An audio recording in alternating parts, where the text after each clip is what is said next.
बिस्मिल्लाहिर्रहमानिर्रहीम। अस्सलाम वालेकुम to all of you and good morning, good evening, good afternoon and good night, जिस वक्त भी आप ये वीडियो देख रहे हैं। अच्छा, चलिए अपनी वीडियो को स्टार्ट करते हैं। स्टार्ट करने से पहले मैं आप सबसे एक बात कहना चाहूँगी कि अगर आपको ड्यूरिंग लेक्चर जो है कोई डाउट्स हैं, कुछ समझ नहीं आ रहा या कुछ पॉइंट क्लियर नहीं हो रहे, तो वो आप कमेंट सेक्शन में मुझसे पूछ सकते हैं और इंशाल्लाह आपको उन जवाबों का जो है, उनके सवालों का जवाब भी ज़रूर मिलेगा। तो क्वेश्चनिंग करें, सही है, क्योंकि क्वेश्चनिंग करने से ही जो है वो आपकी जो है वो नॉलेज में इजाफा होगा। तो मैं ये नहीं कहूँगी मेरे चैनल को लाइक करें, सब्सक्राइब करें, क्योंकि अगर आपको चैनल पसंद आ रहा है, वीडियोस पसंद आ रही हैं, समझ में आ रहा है, तो ऑटोमेटिकली जो है वो मुझे यकीन है आप लोग लाइक भी करेंगे और सब्सक्राइब भी करेंगे।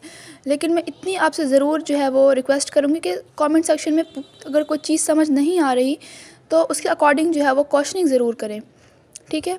तो चलें, खूब दिल लगा कर पढ़ें और अपने लेक्चर को हम स्टार्ट करते हैं। आज का जो हमारा लेक्चर है वो हम बात करेंगे ऑस्मो रेगुलेशंस के बारे में कि ऑस्मो रेगुलेशन क्या होता है, ठीक है, और वाटर रिलेशन ऑफ सेल। तो इन टॉपिक्स को जो है हम आज क्लियर करेंगे। ऑस्मो रेगुलेशन हमने लास्ट टॉपिक में मैंने आपको थोड़ा बहुत उसका हाउ नो दिया था कि अगर हम जो हमारी फ्लक्चुएशंस आती हैं या चेंजेस आती हैं एक्सटर्नल एनवायरनमेंट की वजह से, उनको अगर हम इंटरनल एनवायरनमेंट में जो चेंजिंग आती हैं उनको हमें नलीफाई करना हो या उनको ख़त्म करना हो, तो उसको हम ये करते हैं, बैलेंस करते हैं, ठीक है। उसको बैलेंस करते हैं, उसको ख़त्म करते हैं, मतलब इंटरनल जो चेंजेस आती हैं उनको ख़त्म करते हैं, उसको हम कहते थे होम्योस्टेटिस।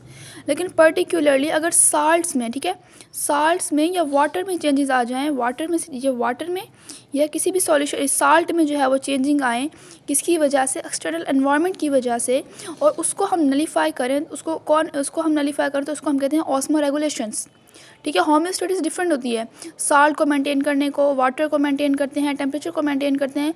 लेकिन अगर हम स्पेसिफिकली बात करते हैं सिर्फ वाटर की, और हमारे जो सॉल्यूट्स होते हैं हमारी बॉडी में, हमारे सेल्स में, उनको अगर उनकी मेंटेनेंस की बात करें तो उसमें जस्ट हम स्पेसिफिकली बात करेंगे ऑस्मो रेगुलेशन, यानी maintenance of water and solutes in the body, in the cell, and changes just because of external environment. यानी एक्सटर्नल एनवायरनमेंट की वजह से जो हमारे इंटरनल सॉल्यूट्स में या वाटर में चेंजेस आती हैं, उनको बैलेंस करने को, उनको मेंटेन करने को हम क्या कहते हैं, ऑस्मो रेगुलेशंस कहते हैं, ठीक है। The maintenance of solute and solvent is said to be osmoregulation, ठीक है। अब वाटर हमें पता है कि सॉल्वेंट होता है हर सेल के सॉल्यूट्स में, ठीक है। सेल होता है हमारे पास, फॉर एग्जांपल एक सेल है और उस सेल के अंदर हमें पता है सॉल्यूट भी होगा और सॉल्वेंट भी होगा, सॉल्यूट भी होता है हमारे सेल्स के अंदर और सॉल्वेंट भी होता है, ठीक है। और हर सेल के अंदर अपना स्पेसिफिक अमाउंट होता है सॉल्यूट का और सॉल्वेंट का। कोई भी जो सेल है, मिसाल के तौर पे ये हमारे पास एक सेल है, ठीक है, हम यहाँ पे एक सेल की बात करते हैं कि मिसाल for example we have a cell, ठीक है। अब इस सेल के अंदर जो है वो सॉल्यूट भी होगा, इस सेल के अंदर हमारे पास सॉल्वेंट भी होगा, ठीक है। ये दोनों चीज़ें इसके अंदर मौजूद हैं, ठीक है, सॉल्यूट भी और सॉल्वेंट भी।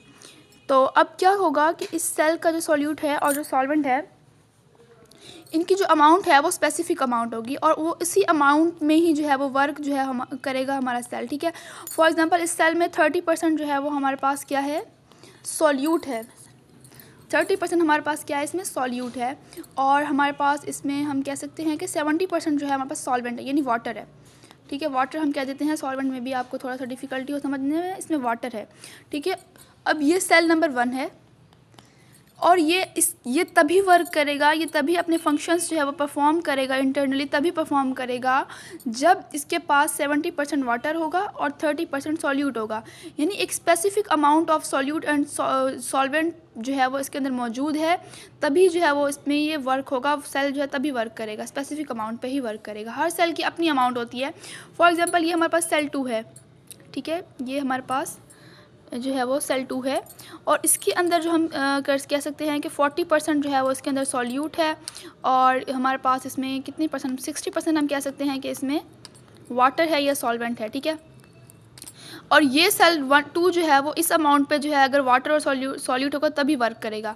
ये अगर हम इसको, और ये वाला जो सेल नंबर 1 है, ये जो है वो इतने परसेंट वाटर पे और इतने परसेंट सॉल्यूट पे जो है वो वर्क करेगा। तो ये लाइन उन्होंने यहाँ पे दी हुई है कि यहाँ पे दी हुई है, each cell has been adapted to a defined quantity of water in a relation to salt in it to perform its functions, यानी इसको अपना फंक्शन परफॉर्म करने के लिए स्पेसिफिक अमाउंट दी गई होती है। तो होम्योस्टैटिक स्पेसिफिकली अगर हम कहें ऑस्मो रेगुलेशन क्या करता है, मेंटेन करता है इसी कंसंट्रेशन को, ठीक है।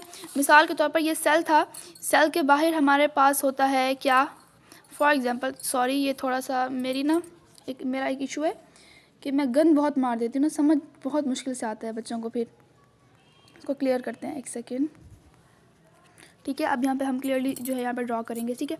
एक सेल है, ठीक है, उसके बाहर उसका एनवायरनमेंट है। यहाँ पे हम सेलुलर लेवल की बात कर रहे हैं, ठीक है। ऑस्मो रेगुलेशन हम बात करते हैं किसमें, सेल में। वाटर रिलेशन ऑफ सेल या ऑस्मो रेगुलेशन इन सेल एक ही बात है, तो यहाँ पे हम सेल की बात कर रहे हैं, ठीक है, सेल की, ठीक है। यहाँ पे सेल है, ये जो है वो इसका एक्सटर्नल एनवायरनमेंट है, ठीक है।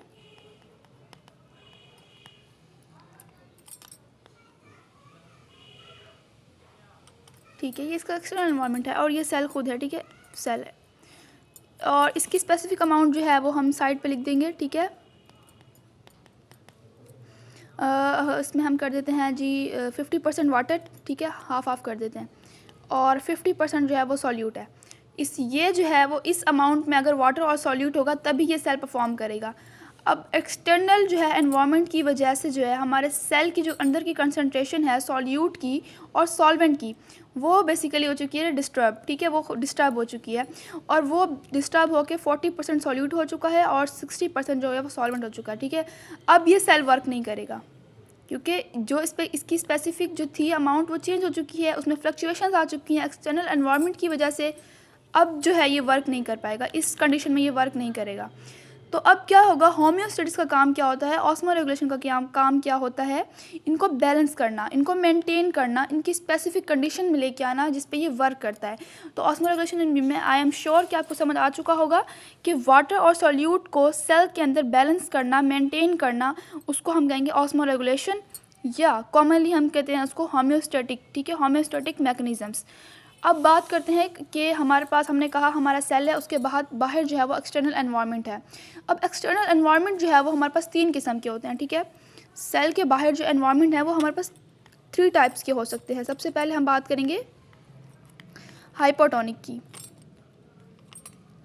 हाइपोटोनिक, ठीक है। Then secondly we discussed about the hypertonic, and third we discussed the isotonic.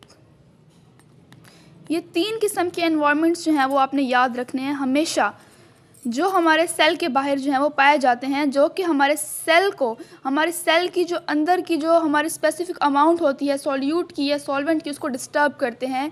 जो बाहर के एनवायरनमेंट होते हैं वो ये 3 होते हैं, या हाइपरटोनिक एनवायरनमेंट होगा सेल के बाहर, या हाइपोटोनिक एनवायरनमेंट होगा सेल के बाहर, या आइसोटोनिक एनवायरनमेंट होगा सेल के बाहर। ये तीनों कंडीशंस होंगी तो हमारा सेल जो है वो डिस्टर्ब हो जाएगा और फ्लक्चुएशंस आ जाएंगी, और फिर ऑस्मो रेगुलेशंस के ज़रिए वो फ्लक्चुएशंस हम ख़त्म करेंगे और उसको उसी अमाउंट में लेकर आएंगे जिस पे वो वर्क करता है, ठीक है। अच्छा, अब हाइपरटोनिक एनवायरनमेंट क्या होता है, ठीक है। हाइपरटोनिक एनवायरनमेंट ये होता है कि फॉर एग्जांपल ये हमारे पास हमारा सेल है, ठीक है, और अब इस सेल के अंदर जो, इसके सेल के जो बाहर का जो एनवायरनमेंट है वहाँ पे वाटर की जो है वो कंसंट्रेशन क्या है, ज़्यादा है, ठीक है। हम इस तरीके से जो है वो कंसंट्रेशन शो करेंगे, वाटर की जो है वो कंसंट्रेशन ज़्यादा है सेल के बाहर, और सेल के बाहर हमें पता है क्या होता है, इंटरस्टिशियल फ्लूइड होता है। फॉर एग्जांपल वो बहुत ज़्यादा डाइल्यूट है, यानी उसमें बहुत ज़्यादा वाटर है, ठीक है। यहाँ पे जो है वो वाटर जो है वो बहुत ज़्यादा है हमारे सेल के बाहर, सेल के एनवायरनमेंट में जो है, एक्सटर्नल एनवायरनमेंट में वाटर ज़्यादा है, सेल के अंदर वाटर कम है, ठीक है। अब आपको ये चीज़ पता होगी कि जो है हमारा वाटर जो है वो high concentration to low concentration move करता है। पोटेंशियल ग्रेडियंट आपने जो है वो फर्स्ट ईयर में भी पढ़ा होगा और 9th-10th में भी पढ़ते हैं हम, कि high concentration to low concentration की तरफ मूव करता है वाटर, ठीक है, हाई टू लो कंसंट्रेशन की तरफ मूव करता है वाटर। अब यहाँ हाई है, यहाँ लो है, ऑटोमेटिकली वाटर मूव करेगा हाई टू लो, सेल के अंदर मूव करेगा वाटर। अब वो मूव हो गया, ठीक है। अब मूव होने की वजह से क्या हो गया, इसमें वाटर की जो क्वांटिटी है वो क्या हो गई, बढ़ गई। जो पहले 50% थी वो क्या 60% हो गई, ज़ाहिर सी बात है चेंजिंग्स तो आ गई, ठीक है। अब ऑस्मो रेगुलेशंस के ज़रिए ऑस्मो रेगुलेटर्स क्या करेंगे, इसको नलीफाई करेंगे, इस चेंज को ख़त्म करेंगे और उसको स्पेसिफिक कंडीशन पे लेके आएंगे। तो हाइपोटोनिक जो है उसमें क्या होता है, आपका वाटर क्या हो जाता है, बढ़ जाता है, ठीक है, ये दिमाग में रखना। हाइपोटोनिक में आपकी जो वाटर होता है आपका एक्सटर्नल एनवायरनमेंट में वो बढ़ जाता है, और उसके नतीजे में आपका सेल जो है, अगर वाटर ज़्यादा जो है वो मूव कर रहा है, ठीक है, high concentration to low concentration cell में ज़्यादा मूव कर रहा है, तो आपका जो सेल है वो टर्जिड भी हो सकता है। क्या हो सकता है? टर्जिड हो सकता है, यानी कि फट सकता है, उसमें ज़्यादा पानी आ जाएगा जिसकी वजह से वो बहुत ज़्यादा सख्त होगा, सख्त होने के बाद वो ब्लास्ट कर लेगा, टर्जिड हो जाएगा, ठीक है। और ये टर्जिड होना हमारे सेल के लिए बहुत ज़्यादा हार्मफुल है। ये नहीं कि फ़ायदेमंद है, भाई टर्जिड हो गया सही है, पानी ज़्यादा आ गया, नहीं, ये हमारे सेल के लिए कंडीशन जो है वो हार्मफुल है। तो ऑस्मोरेगुलेटर्स ये भी करेंगे कि हमारे सेल को टर्जिड होने से रोकेंगे। इसमें ज़्यादा अमाउंट जो है वो वाटर की जो है वो उसको रोकेंगे कि ज़्यादा अमाउंट नहीं आना चाहिए, क्योंकि जो है अगर ज़्यादा अमाउंट वाटर मूव हुआ हाई कंसनट्रेशन से लो कंसनट्रेशन की तरफ, तो हमारा सेल जो है वो टर्जिड भी हो सकता है।